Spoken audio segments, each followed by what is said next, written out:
Hala, tara. Laro tayo. It's our playtime and bonding time with mga apos. It's bardagulan time. Once in a while, nilalabas ko sila sa kanilang cage. Ayan, dyan ang pwesto nila. O, diba? Ang lawak-lawak ng takbuhan nila.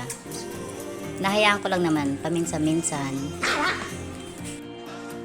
And 6 weeks na rin sila ngayon. And last day ay katatapos lang ng kanilang second deworming.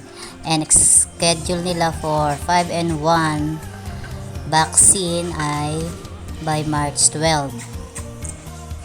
Hindi talaga madali maging isang fur parents. Kalakip nito ay isang malaking responsibilidad at isang malaking pagmamahal na dapat meron tayo sa puso natin na kaya natin ibigay sa mga puppies, kasi there are not toys na pwede natin paglaruan, bitawan pag ayaw na.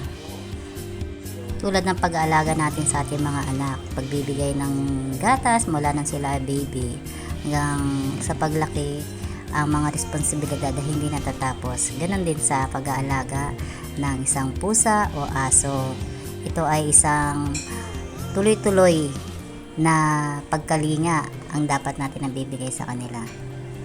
Ayan ay isang malaking paalala lamang bago po tayo mag-adapt ng ating mga aalagaang puppies or cats. Just a simple thoughts for a day. Bye! Enjoy watching!